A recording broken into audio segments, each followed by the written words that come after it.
In this video, I'm going to be replacing water damaged flooring. Y'all stick around. Well, definitely it's going to take more than today. So whenever I built this mushroom house too, I wanted it to be as tight as it possibly could to the slab because I had 300-pound carts of substrate that roll through here every day. What happened was I built it so close, the subfloor, by the time, actually I built everything and had to put flashing in after the fact. And it was too close, so I didn't get flashing right here. And right at this doorway, it started to sink. And I think what has happened is that the particle board flooring has gotten the water damage. So I'm gonna repair that in this video. Y'all stick around.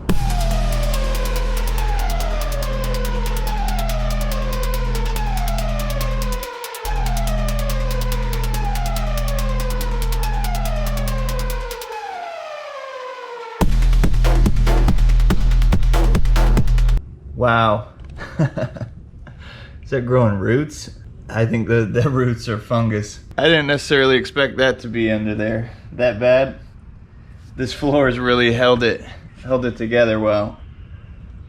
But time to get it fixed.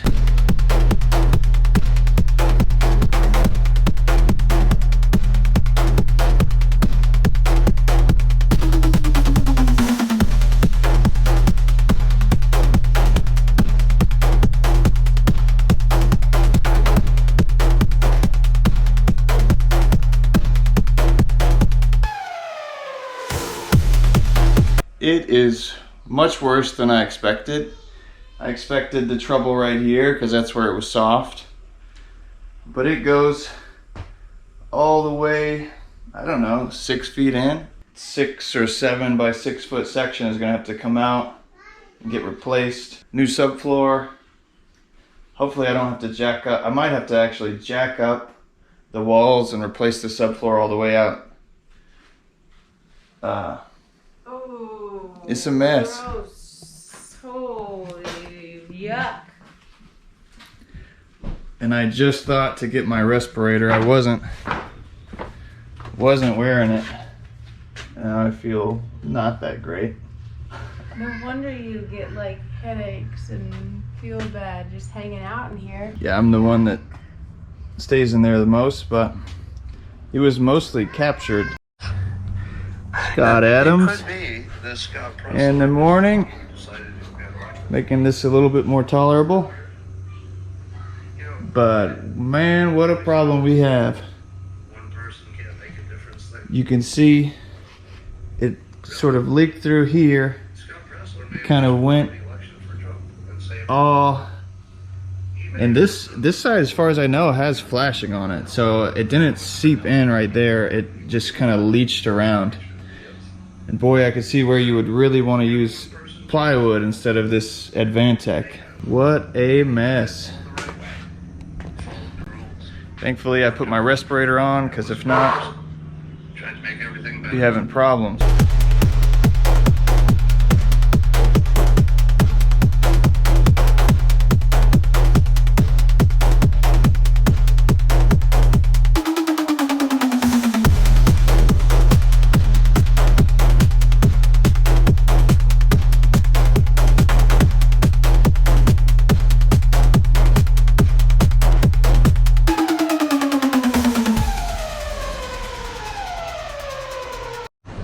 Check this toad out. Oh, there's the praying mantis. Where did the toad go? Must have slinked away. Just about to go in here and take out all the screws. And it's crazy that this pressure treated stuff is as bad off as it is, but it's still very solid actually. So this is day 2. What's probably going to be a 4, maybe 5-day project. Just about to take some measurements. Yeah, I'm going to have to replace probably that first joist, and then I'll sister a bunch of 2x4s to the rest, and maybe add a little bit more blocking, because the first one's pretty rotted out. And I actually have to take off the front face too, which maybe I'll do that before I go to the store.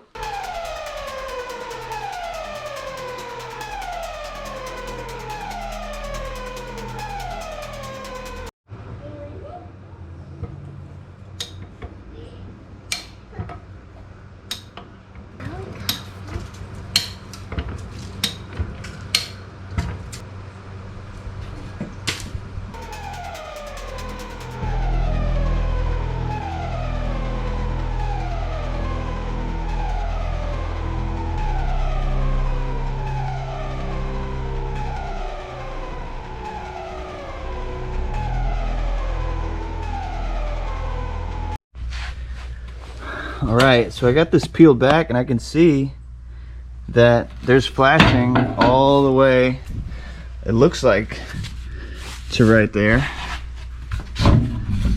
You can't really see down in here, but I can feel it. And if I got it to there, I'm sure I got it to that portion. Yeah, okay, that's the plastic membrane for the concrete, and then right there is where the flashing stops. So this happened to be a low spot right here. I think water came in, leaked down, and this is where it went right here. And my flashing, God, I'm gonna have to check this side too, because I remember it being super tight, and I don't know if we got the flashing in or not. This side has flashing too. That's what it was. So both of these walls have flashing, and I did the entry, the doorway wasn't in. That's what happened. I didn't get any right at the doorway, and then I had just a little trashy piece, just a 90-degree piece, but it didn't go all the way, and that's what caused all this trouble. Part of the reason. I think I also need more vent holes. I'm gonna end up putting a bunch of vent holes on the outside. You know, when you're building a farm, you want to do it as quickly and as efficiently as possible, but then again, if you have to redo it 5 years later, it's not that efficient.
It is the start of day 3. Yesterday, I removed these braces here. I rebraced right there. That double just goes to right there, and this brace went into somewhere in there. Yeah, right where I cut out. And then I sistered that one together, strengthened it up. I have plenty of space here for flashing whenever I go back. So I'm gonna get the rest of the bracing done today and hopefully get the sheathing put back and be starting to work on this flashing. Yeah, this is the earliest start I've gotten. It's not even 8 o'clock yet.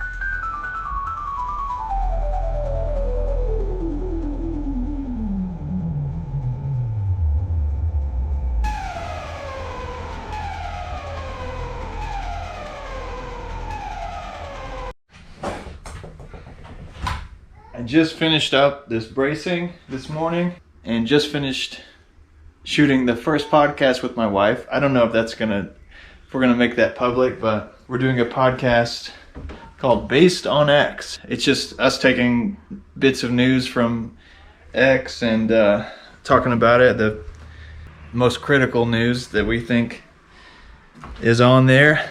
But anyway, I got everything braced up in here. Super solid. I got this blocked off so that when I put the sheathing in, the subfloor, it will have a place to rest. Very strong. And actually, most of this wood was still really good. So I got that side blocked. Sistered all the braces. Did every other one, and then those two. This right here was super rotted, and this over here was rotted, but that's taken care of now. So I'll put all the sheathing on and get the flashing done there. Then I'll be able to put the outside metal back on and put it all back together basically, and go pick up some flooring today. I used construction adhesive for all of the sheathing that I put down. I didn't get much of it on video though.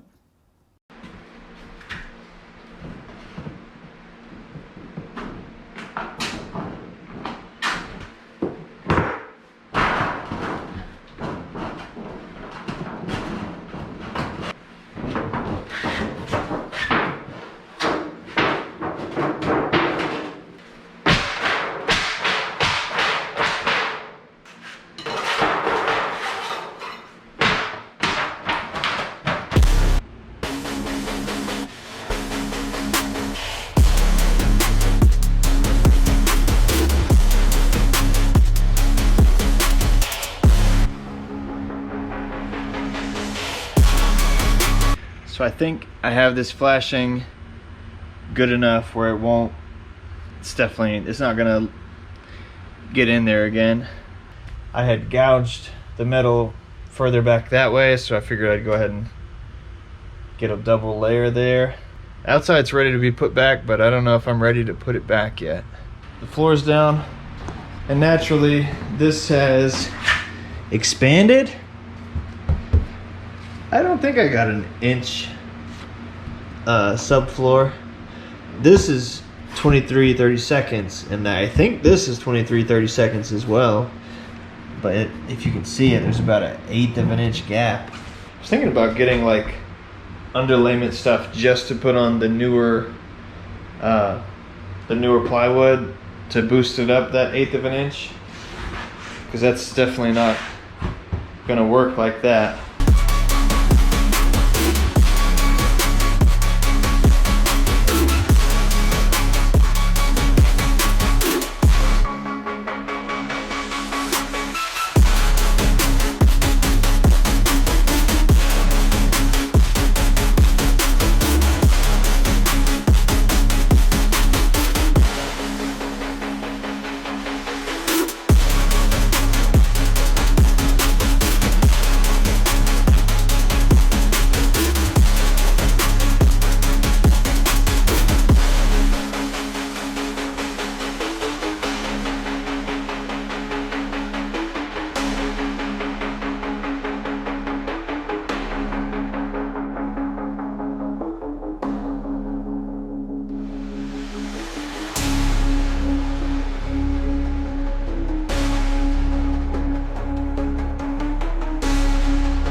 This is an inflection point in the project.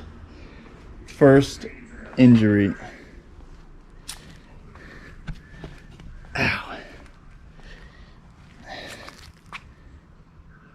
Ow. Ouchie.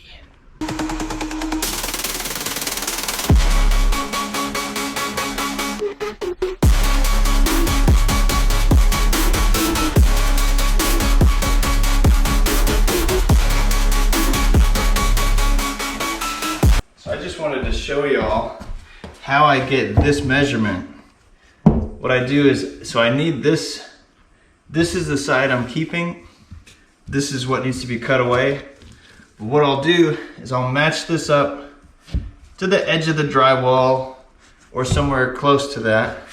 Come over here, get my little tick mark. Then I'll use a speed square to go ahead and make that. That way, when we flip it, this side is gone, we'll be able to insert this side. So just for the demo, I come in, line it up, get them up. This is a Score and Snap product, and I've fallen in love with these little things. They come with the full blade, and you can, oh, this one I've almost used up, but for cutting out foam or anything like that, anything where you have to get the blade in deep, these are the best, critical. And I'll just try to follow the line, get as close as I can. It doesn't really matter because it's going to be hidden by the trim. And then Snap City. Taking my freshly cut plank, I'm gonna gently try to slide this end under, somewhat underneath, not all the way yet. And I'm gonna rock this side up and get it close to being in the right position. This one's actually hitting back here. It's kind of making it tough, which is all right. Okay, and that's pressed under. And I'm just gonna work with this block. This block has a couple different sides. You can use whichever one you want. You don't want to hit this lip. This lip is somewhat fragile. It's very necessary to keep that intact. I like using the little stair side. Start working at it. You can see the white of it disappear. And this long edge is in, and then I'll slide this little contraption down underneath the drywall. Give it, and I like to step on this. It's nice when you have a couple people, but I'll try to step on this side, give it a couple hard smacks. Gap, it's almost closed already. Just one more smack, couple more smacks. Sometimes I'll give it an extra just for good measure, and that's completely closed. So I think I found the easiest way to get these out of here. What I end up doing, crack open this. Because these packages are kind of hard to get them out. Just grabbing it.